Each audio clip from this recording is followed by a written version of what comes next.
PG welcome see you in PG point. देखिए, आज आपकी इकाई 2 यानी यूनिट 2 शुरू हो गई है। यूनिट 2 है आपकी अधिगम एवं अभिप्रेरणा, यानी कि लर्निंग एंड मोटिवेशन।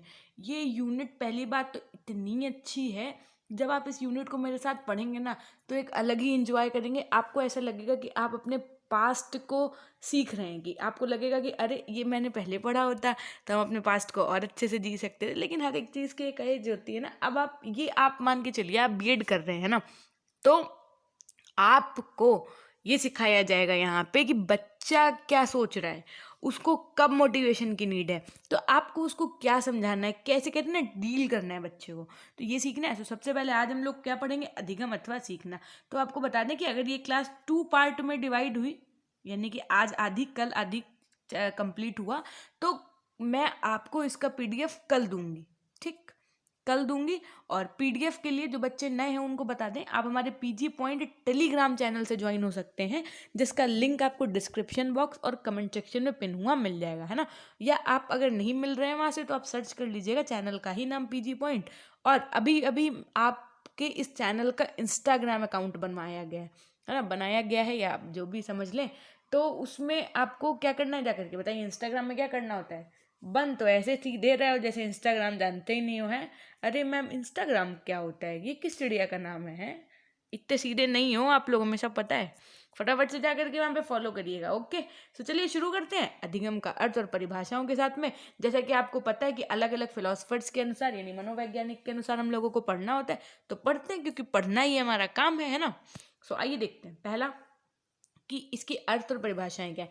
प्रत्येक व्यक्ति अपनी दैनिक दिनचर्या में कुछ ना कुछ नए अनुभव ग्रहण करता है, सीधी सी बात है। बहुत अच्छे से पढ़ना, अपने से कनेक्ट करके पढ़ना है, ठीक है। तो बहुत मजा आने वाली है, ये one of the favourite topic है। और होप सो कि आपका भी फेवरेट बन जाएगा पढ़ने के बाद में। इन नवग्रहित अनुभवों से उसके व्यवहार में निरंतर बदलाव आता रहता है। इस प्रकार दैनिक अनुभवों में एकत्रीकरण और उनके उपयोग को सीखना कहते हैं। यानी कि देखो, हम आपसे हमेशा कहते हैं क्या, कि आप जब भी सोने चलें तो आप ये सोचें कि क्या आपको कल जितना आता था उससे कुछ अधिक आपने आज सीखा।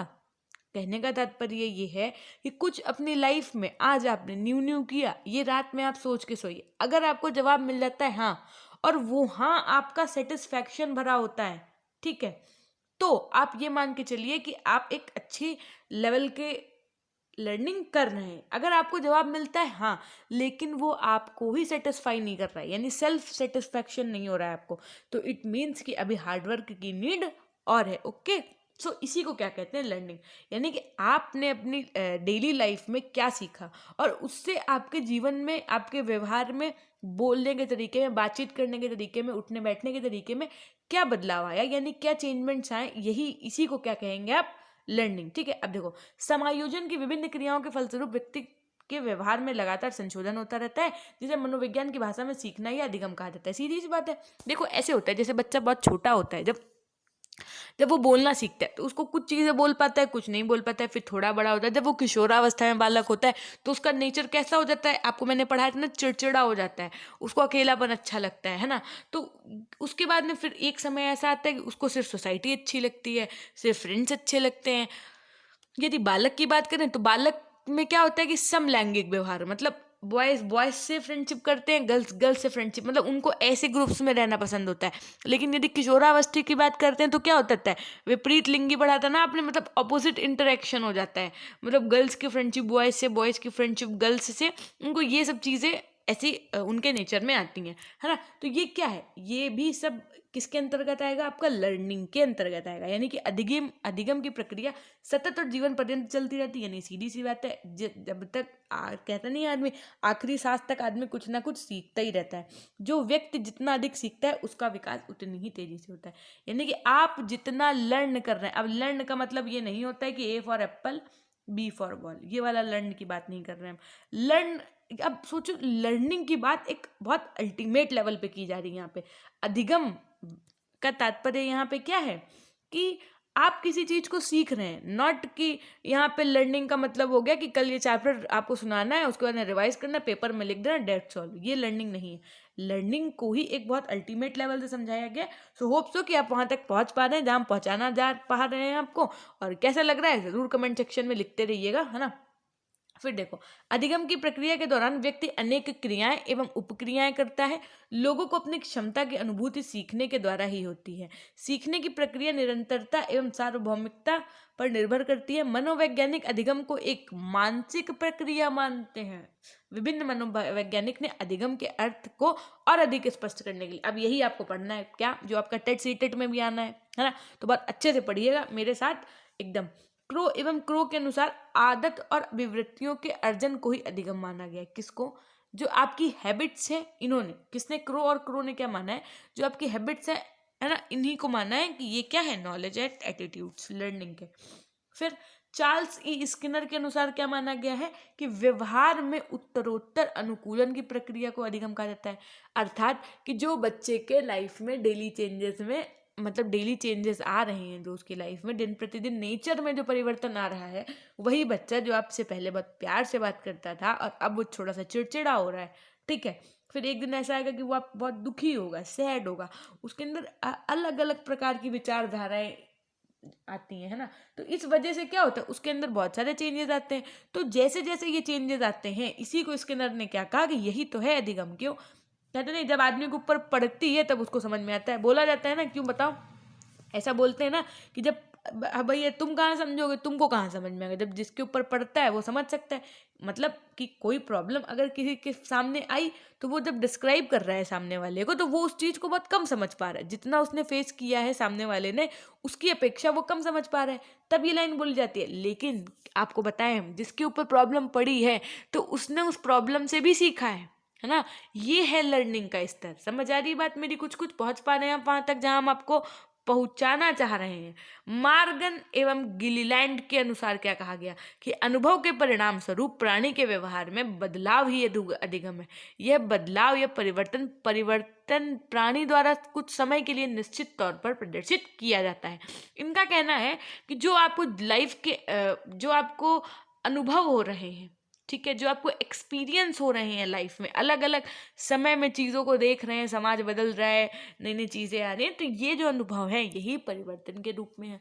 फिर देखिए, क्रॉनबेक के अनुसार क्या कहा गया, सीखना अनुभव के फलस्वरूप व्यवहार के परिवर्तन द्वारा व्यक्त होता है। यानी कि जो आपका अनुभव है, जो आपका एक्सपीरियंस है, वो क्या है? लर्निंग का रिजल्ट है। यानी कि learning is shown by a change in behaviour as a result of experience. Murphy के अनुसार यदि बात करें तो अधिगम व्यवहार एवं दृष्टिकोण दोनों का परिमार्जन है। फिर देखिए, गेट्स एवं अन्यों के अनुसार, यानी बहुत से फिलोसफर्स के अनुसार बात करें तो अनुभव और प्रशिक्षण द्वारा व्यवहार में परिवर्तन करना ही अधिगम है। देखो, मैं आपको फैक्ट बता दूं कि ये जो मैं पढ़ा रही हूँ, एक एक लाइन आपको ये टिक कर रही हूँ, ये इसलिए कर रही हूँ क्योंकि ये आपका अभी बीएड के दृष्टिकोण से तो इम्पोर्टेंट है ही, साथ में टेट और सीटेट के दृष्टिकोण से भी बहुत महत्वपूर्ण है। क्यों? क्योंकि क्वेश्चंस आपके यहीं से बनते हैं। आपको एक लाइन पूछ दी जाएगी कि अधिगम व्यवहार की दृष्टिकोण दोनों का परिमार्जन है, किसने कहा था, या किस फिलोसफर्स के अनुसार अधिगम की यह परिभाषा दी गई। Option A Kohlberg, option B Murphy, option B C Gates, option D Cronbach. तो आपको लगाना होगा मर्फी। तो इस हिसाब से आपको पढ़ना है। अगर आप अभी से ही पढ़ना अच्छे से शुरू कर देंगे चैप्टर, तो ये मान के चलिए आपका सीडीपी का पोर्शन जो आता है पेपर, वो एकदम मजबूत हो जाएगा। और होप तो कि आप पढ़ रहे हैं अच्छे से। मैं देखती हूँ कुछ बच्चे तो एकदम ही रेगुलर हैं, तो बहुत अच्छा लगता है हमको उन बच्चों को। जैसे ही आते, जब नहीं आते, लेट आते हैं, तो फिर बड़ी गुस्सा आती है, भाई लेट कैसे हो जाते हैं रोज रोज। देखो, गिलफोर्ड की यदि बात करें तो हम इस शब्द की परिभाषा विस्तृत रूप से यह कर दें, कह सकते हैं कि सीखना व्यवहार के परिणाम में कोई परिवर्तन नहीं है। एस पील के अनुसार यदि बात की जाए तो अधिगम व्यक्ति में एक परिवर्तन है जो उसके वातावरण के परिवर्तनों के अनुकरण में होता है। क्रो एवं क्रो के अनुसार बात की जाए तो अधिगम आदतों, ज्ञान एवं व्यवहार को ग्रहण करना है। वुडवर्थ, ये सब इंपॉर्टेंट है आपकी, Skinner, crow and crow, Woodworth, मतलब ये तो मोस्ट इंपॉर्टेंट है। नवीन ज्ञान व प्रतिक्रियाओं को अर्जित करने की प्रक्रिया को अधिगम कहते हैं। ये किसने कहा था? तो वुडवर्थ ने कहा था। मैम इसको कैसे याद रखें? तो बच्चा ऐसे याद रखो कि इसको या तो आप प्रिंट आउट निकलवा लो, इसका स्क्रीनशॉट ले लो एक A4 शीट पे निकाल के, जहाँ आप लड़कियां खासकर मोस्ट टाइमली, हमको लगता है खाना वाना बनाते समय तो किचन में रहते ही होगे, तो किचन में पेस्ट कर लो, तो कम से कम दिन भर में 3-4 बार ऐसे नजर पड़ेगी, तो वो अपने आप ही चीजें स्मरण में हो जाएंगी। अब देखिए, सेम डेफिनेशन ब्लेयर जोन्स एवं सिम्पसन के शब्दों में क्या कहेगी कि व्यवहार में कोई भी परिवर्तन जो व्यक्ति के अनुभवों का फल हो और जो भावी परिस्थितियों का सामना करने में अलग अलग प्रकार से सहायक को अधिगम कराता है। जैसे मान लीजिए कि एक बार आपने क्या किया, आप प्रेस कर रहे थे, ठीक, एक छोटा सा एग्जाम्पल लेते, प्रेस तो हर कोई करता है, क्यों, प्रश्न अपने किया होगा। एक बार आपने शर्ट या कुर्ते पे प्रेस कर रहे थे तो क्या हुआ, वो जल गया। अब जब आप दोबारा प्रेस करेंगे तो आपको ये याद रहेगा कि मेरा न्यू कपड़ा जल गया था, खराब हो गया था, उसके पीछे आपको डांट पड़ी थी, ठीक। तो जब आप ये बात याद रखेंगे, इसका मतलब क्या है कि भावी परिस्थितियों का सामना करने के लिए आपका जो अनुभव काम आएगा वो किससे आया था, लर्निंग से आया था। बात समझ में आ गई होगी दोस्तों। अब देखो कप्पू स्वामी के अनुसार क्या कहा गया, wait for a minute, I will change the colour of my pen, okay ना, ओके। देखिए कप्पू स्वामी के अनुसार क्या कहा गया कि अधिगम वह प्रक्रिया है जिसके द्वारा एक जीव एक परिस्थिति में उसके अंतः क्रिया के परिणाम के रूप में व्यवहार का एक नवीन प्रतिरूप अर्जित करता है, जो कुछ अंश तक स्थिरोन्मुख रहता है तथा जीव के सामान्य व्यवहार प्रतिमान को प्रभावित करता है। इसी प्रकार से देखिए थॉर्नडाइक ने क्या कहा, ये भी मोस्ट इंपॉर्टेंट है, थॉर्नडाइक, स्किनर, वुडवर्थ, ये सब मोस्ट इंपॉर्टेंट है। इन्होंने उपयुक्त क्रिया के चयन और उसे उत्तेजना से जोड़ने की प्रक्रिया को अधिगम कहा है। उपरोक्त परिभाषाओं के आधार पर कहा जा सकता है कि बालक के व्यवहार में वांछित परिवर्तन ही अधिगम है। ये परिवर्तन पूर्व अनुभवों पर आधारित होते हैं।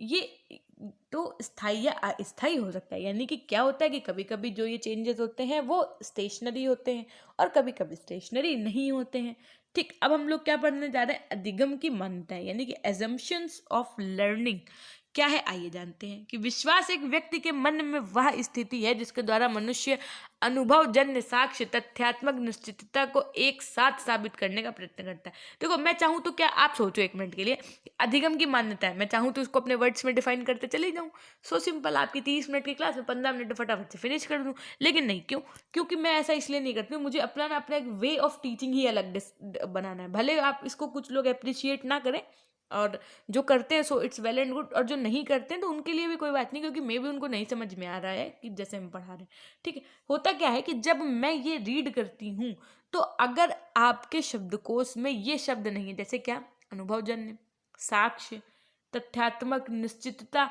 तो जब आप अपने डिस्क्रिप्टिव यदि पेपर हुआ आपका, तो जब आप सब्जेक्टिव हुआ तो उसमें जब आप लिखने चलेंगे तब आपके यही सारे शब्द नए नए काम आएंगे और उन बच्चों की अपेक्षा आपको ज़्यादा मार्क्स मिलेंगे। सेकेंडरी, अगर मान लीजिए पेपर ऑब्जेक्टिव हो रहा है, सब्जेक्टिव नहीं हो रहा, तब भी इसका फायदा है। कैसे, पहली बात तो पेपर बनेगा तो सब्जेक्टिव से ही, दूसरी चीज़, जब आप भावी शिक्षक बनेंगे तो स्कूल में प्रोग्राम्स होते हैं, प्रोग्राम्स में टीचर्स को स्पीच देनी होती है। जब आपके स्पीच देते समय, हम तो बहुत दूर तक सोच रहे हैं ना, आपको तो हम एकदम टीचर के रूप में देख रहे हैं तब पढ़ा रहे हैं, तो जब आप अपनी स्पीच देते समय इन सब शब्दों को बोलेंगे तो वो एक अलग ही प्रभाव होगा और तालियों की गूंज बहुत तेज होगी, ठीक। बात समझ में आ गई आज हमारे कि हम ऐसे लाइंस पढ़ पढ़ के क्यों पढ़ा रहे हैं आपको, ठीक। सो आइए शुरू करते हैं फिर से, बैक टू नॉर्मल, ओके।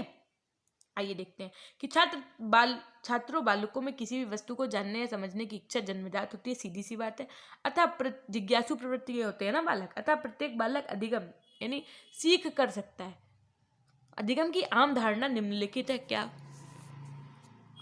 पहला कि शिक्षक इसके लिए प्राधिकृत है और ये उनका कर्तव्य है कि वे छात्रों को जानकारी दें। नियमित अधिगम हेतु प्रतिक्रिया शिक्षकों, छात्रों और अभिभावकों के लिए महत्वपूर्ण है। छात्रों को अधिगम हेतु प्रेरित करने के लिए बाह्य दबाव बनाने की आवश्यकता है। छात्रों की अधिगम की शैली, अधिगम की प्रक्रिया और जिज्ञासा को विकसित करके उनकी अधिगम क्षमता को सुधारा जा सकता है। अब बताइए, इतने सिंपल है, मैं इसको क्या ही डिस्क्राइब करूं कि भाई लर्निंग क्या है। लर्निंग ये है कि जो टीचर बच्चे को डेली पढ़ा रहे हैं, उसके साथ साथ में जो उनको मोटिवेट कर रहे हैं, उसके साथ साथ में उनसे आप रोज पूछ रहे हैं, चीज़ों को रिवाइज करवा रहे हैं, बस इन सब के साथ साथ उसके बाद में घर पे जब बच्चा आता है तो अभिभावकों के उसके प्रति क्या जिम्मेदारियां हैं, वो अपनी जिम्मेदारियों का निर्वहन अच्छे तरीके से कर रहे हैं, डेट्स ऑल। फिर देखिए, उच्च अधिगम संरचना में छात्र तब सबसे अच्छा अधिगम कर सकता है जब यह पुनरावृत्ति एवं अभ्यास पर ध्यान केंद्रित करे। अब देखो ये लाइन इंपॉर्टेंट है, क्या, कि जो लर्निंग का प्रोसेस है वो सबसे अल्टीमेट कब हो जाता है, कब हो जाता है, तो देखो अभी हम बताते हैं इसको आप अपने डेली लाइफ से कैसे रिलेट कर सकते हैं। क्या, ये तब हो जाता है जब आप चीज़ों को रिवीजन पे रखें। कैसे, कि जैसे बोलते हैं ना कि आप क्या पढ़ रहे हैं, कितना अभी तक आपने पढ़ लिया, इस बात पर आपके परसेंटेज नहीं निर्भर करते, आपने कितना रिवीजन किया है। मेरा टाइम टू टाइम पे डेली पीडीएफ देने का कारण यही है कि आप रिवीजन कर रहे होंगे मेरी नज़रों में। और अगर नहीं कर रहे हैं तो आज से शुरू कर दीजिएगा, क्योंकि देखो पढ़ आप चाहे जितना लो, अगर चीज़ें रिवीजन पे नहीं है ना तो फिर आप सब भूल जाओगे, फिर क्या ही मीनिंग हुआ। बस ये पढ़ने का तरीका पता है क्या होना चाहिए, जैसे आपने पहली बार पढ़ा रिवाइज करते समय कि उन देखो ऐसे पढ़ो, कैसे कि उन छात्रों को स्वयं के भविष्य के बारे में सोचना चाहिए जो शिक्षकों के लिए अनुशासन की समस्या उत्पन्न कर देते हैं। जब आप दोबारा ये रिवीजन करोगे तो कैसे पढ़ोगे, थोड़ा स्पीड बढ़ा के। उन छात्रों को स्वयं के भविष्य के बारे में सोचना चाहिए जो शिक्षकों के अनुशासन की समस्या उत्पन्न करते हैं। तीसरी बार में कैसे पढ़ोगे, उन छात्रों को स्वयं के भविष्य के बारे में सोचना चाहिए। जब पांचवी बार आप इसको पढ़ोगे तो कैसे पढ़ोगे, उन छात्रों फिर मतलब समझ रहे हो ना, मन में ही पढ़ लेंगे आप। लेकिन जब आप इस तरीके की चीज़ें अपने रिवीजन में रखेंगे ना, फिर आपको ये कमेंट करने की, मुझसे ये पूछने की नीड नहीं पड़ेगी कि मैम मैं साइकोलॉजिस्ट के हिसाब से अलग अलग कैसे तैयार करूं। सब तैयार हो जाएगा अपने आप। बात समझ में आ रही है। रोज न्यू पीडीएफ पढ़ने से पहले पुरानी पीडीएफ का रिवीजन करिए, आप देखते हैं चीज़ें कैसे नहीं याद होंगी। होप सो कि आपको मेरी बात समझ में आ रही होगी। So let's start. कि छात्र का अधिगम तब तीव्र हो जाता है जब अधिगम स्वयं से स्वामित्व का अनुभव करता है, यानी कि जब वो सेल्फ स्टडी के रूप में करता है। छात्रों का में प्रतिभाशाली अधिगम तब होता है जब वे अनुभव, कल्पना, सूचना एवं उपयोग को एकत्रित कर लेते हैं। यानी कि जैसे आप ही सोच लो कि जब आपको मान लो एक ओ लेवल का कोर्स करना है, ठीक है, तो ओ लेवल का कोर्स करने से पहले आप उसके विषय में जब पूरी जानकारी ले लेंगे, आप जिन्होंने ओ लेवल कोर्स किया है उनसे पूछ लेंगे कि भैया कहाँ लूप एंड फॉल्स आते हैं, किसी इंस्टीट्यूट में जा कर के पूछ लेंगे कि इसमें कितने पेपर होते हैं, कितने पासिंग मार्क्स होते हैं, कितने नंबर का ऑब्जेक्टिव होता है, कितने नंबर का सब्जेक्टिव होता है, ऑप्शनल में अगर है तो हम कौन सा चूज़ करें जिसमें हमको ज़्यादा अच्छा ग्रेड मिले, और सबसे फाइनली चीज़ कि इसका आगे चल के यूज़ क्या है जीवन में, क्या ये जॉब में आगे काम आएगा। तो कहने का तात्पर्य ये है कि जब आपको किसी विषय का अनुभव हो जाता है और उसके बाद में आप उस जॉब में अपने आप को कल्पना करके देख पा रहे हैं कि हाँ मैं आर ओ आर ओ का पेपर दूंगा या दूंगी तो इसमें मेरा ओ लेवल काम आएगा, ठीक। और तो जब आपसे क्या हुआ कि लोगों ने पूछा तो आपके पास ऑलरेडी सारी सूचनाएं, आप उनको ही बता सकते हैं। तो ये क्या है, छात्रों में प्रभावशाली अधिगम तब होता है, यानी कि तब जब आप ओ लेवल करने जाएंगे तो आपको एक अलग फीलिंग होगी कि क्यों, क्योंकि आपको तो सब पता ही है कि उसमें चीज़ें कैसे क्या आनी है क्या होना है, बस आपको अपनी स्टडी कंटिन्यू करनी है, डेट्स ऑल। समझ में आ गई होगी बात, होप सो। छात्र तब सबसे अच्छा अधिगम करते हैं जब उनके प्रदर्शन की तुलना दूसरों के प्रदर्शन से होती है। यानी कि जैसे आपकी कोई कॉम्पिटिटर या कॉम्पिटिटर रहा हो अपने टाइम पे, तो याद करो वो दिन, याद करो फटाफट से अपने स्कूल टाइमिंग के वो दिन जब आपको बोला जाता था कि अरे इस बार तो तुमने फलाने से बहुत अच्छा किया, फलाने अर्थात आपका कॉम्पिटिटर। जैसे मान लो रीना और प्रियो में कंपटीशन था, तो प्रियो ने रीना से बोला कि मैं, चलो अपने क्लास के दो बच्चों को ले लेते हैं, मान लो खुशी और खुशबू में बहुत कंपटीशन है भाई, दोनों के नाम कैसे है।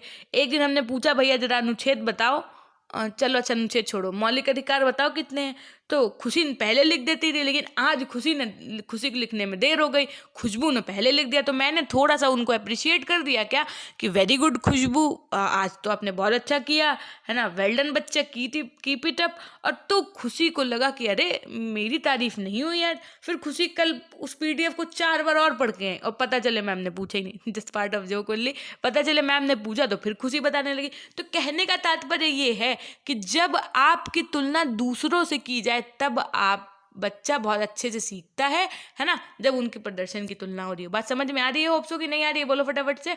छात्र करके या एक दूसरे से सीख सकते हैं, यानी कि कोई चीज़ आप करके या एक दूसरे से सीख सकते हैं का अर्थात यहाँ पे ये है कि किसी बच्चे ने कुछ बनाया तो आप उसको देख के भी सीख सकते हैं और उसके बाद में आपने वो देखा कि कैसे बना रहा है। जैसे लड़कियों को खासकर हम बताएंगे क्या करती हैं, जब जो है कहीं जाती हैं तो देखती हैं कि अच्छा इन्होंने फलानी डिश में मैगी मसाला डाला था, रुको जरा, घर आई अपना डिश बनाया वही वाली, उसमें क्या किया, मैगी मसाला की यूज़ किया। तो क्या किया उन्होंने, एक दूसरे सीखा और फिर अपने घर की सब्जी में क्या किया, मैगी मसाला डाल दिया। अब भाई मम्मी ने खाई सब्जी, मम्मी कहीं बहुत टेस्टी सब्जी बनाई हमारी बिटिया ने, है तो वो कब बनाई, जब आपने देख के सीख लिया। बात समझ में आ रही होगी होप सो।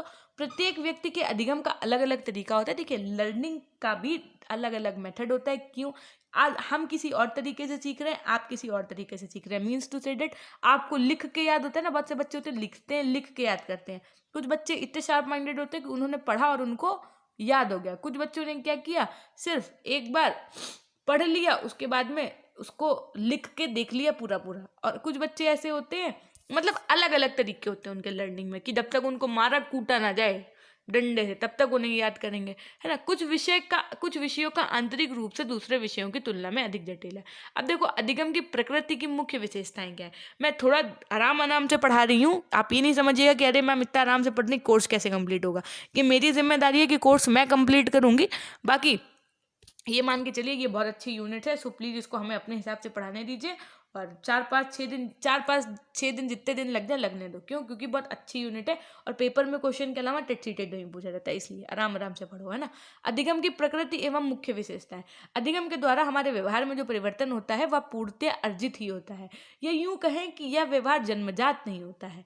अधिगम हमें विरासत में प्राप्त नहीं होता है, बल्कि वातावरण में निहित कारकों के प्रभाव से प्रत्यक्ष एवं अप्रत्यक्ष अनुभवों के माध्यम से हमारे द्वारा स्वयं ही अर्जित की जाती है। भाषा जो हम बोलते हैं, कौशल जिनका हम प्रयोग करते हैं यानी स्किल्स, एवं रुचियां, आदतें और अभिवृत्तियां आदि जो हमारे व्यक्तित्व के अंग बने हुए हैं, ये सब अर्जित व्यवहारगत विशेषताएं हैं। अब यहाँ प्रश्न यह उठता है कि किस प्रकार की अर्जित अधिगम व्यवहार की विशेष प्रकृति क्या होती है तथा उसमें किस प्रकार की विशेषताएं देखने को मिलती हैं।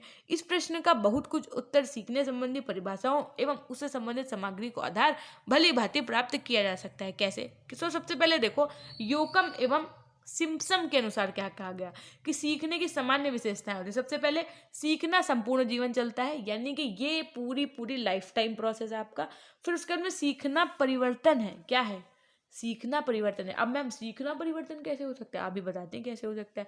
भाई जब पहले आप प्रेस कर रहे थे तो आपसे कपड़ा जल गया, दोबारा जब आपने अपने उस कपड़े पे प्रेस किया तो न्यूज़पेपर लगा दिया, जिससे कि जब भाई आप मम्मी के पास गए, मम्मी ने कहा अच्छा नए नए कपड़े तुमने जलाए ना, अब रुक जाओ बहुत बर्बादी कर रहे हो, तुमको न्यू ड्रेस नहीं दिलाएंगे, या ऐसा कुछ डांट पड़ी ना आपको।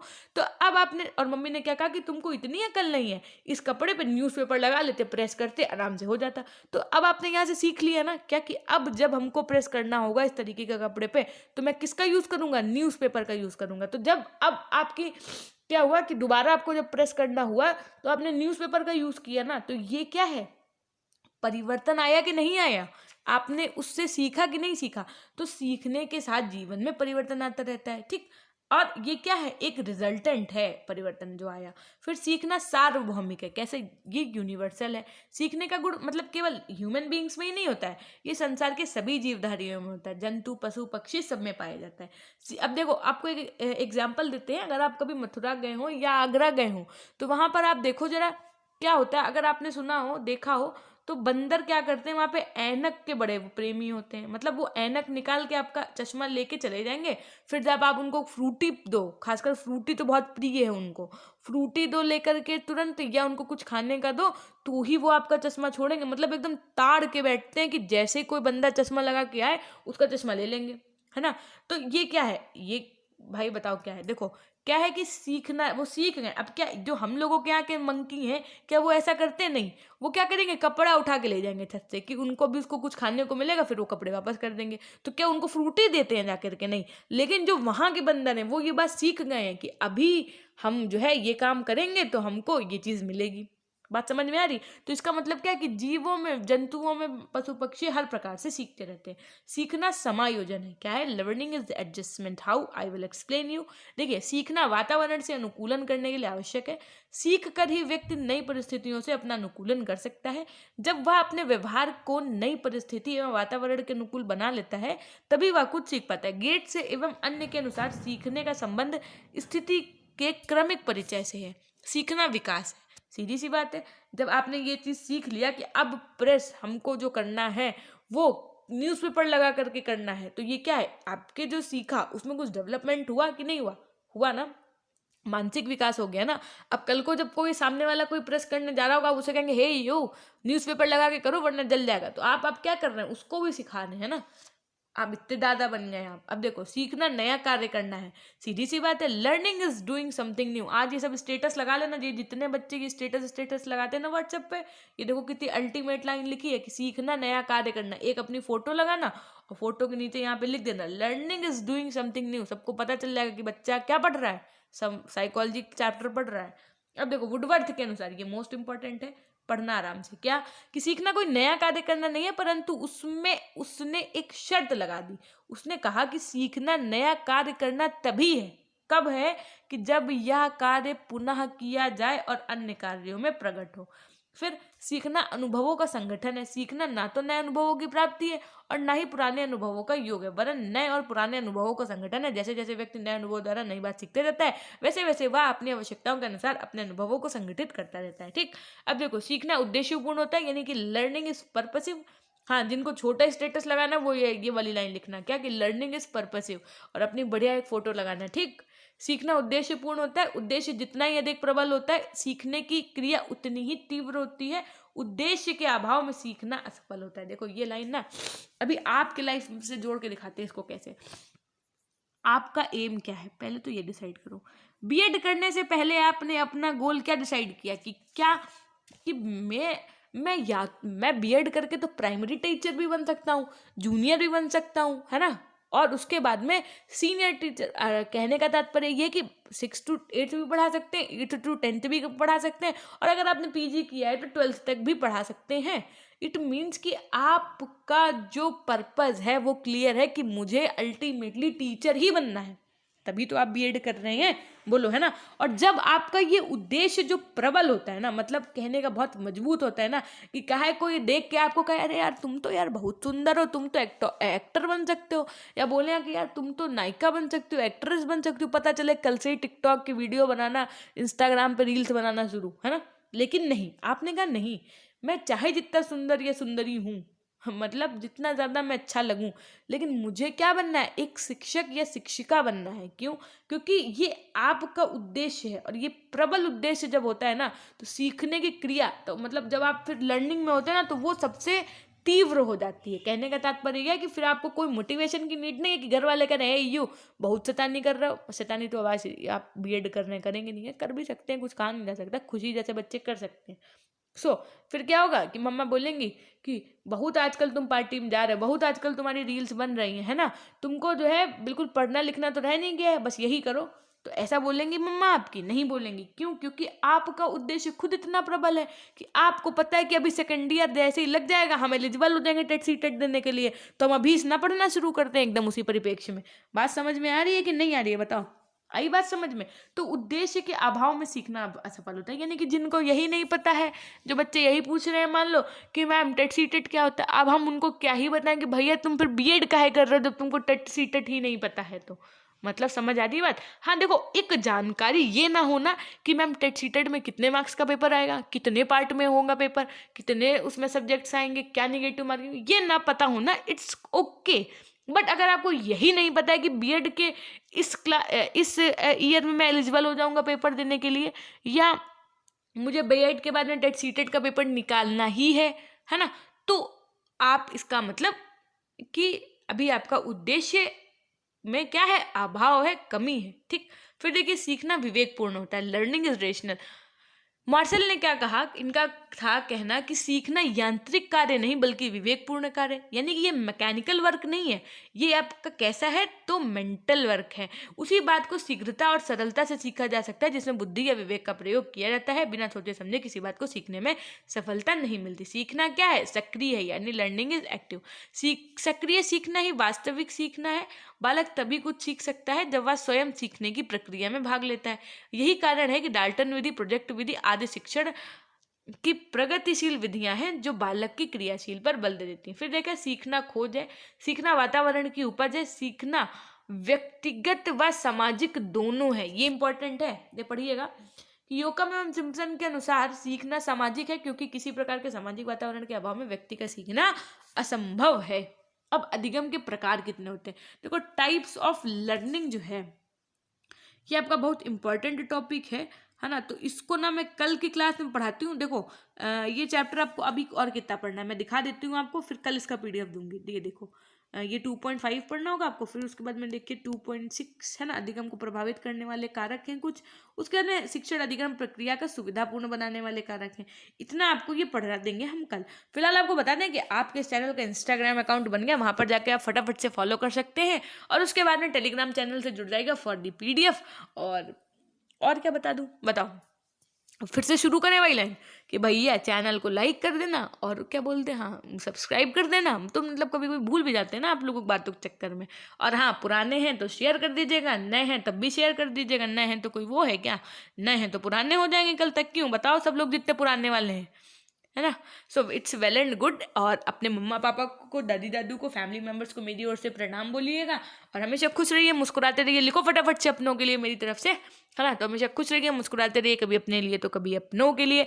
Till then take care, bye bye. सबका ध्यान रखिएगा, अपना भी ध्यान रखिएगा। ओके।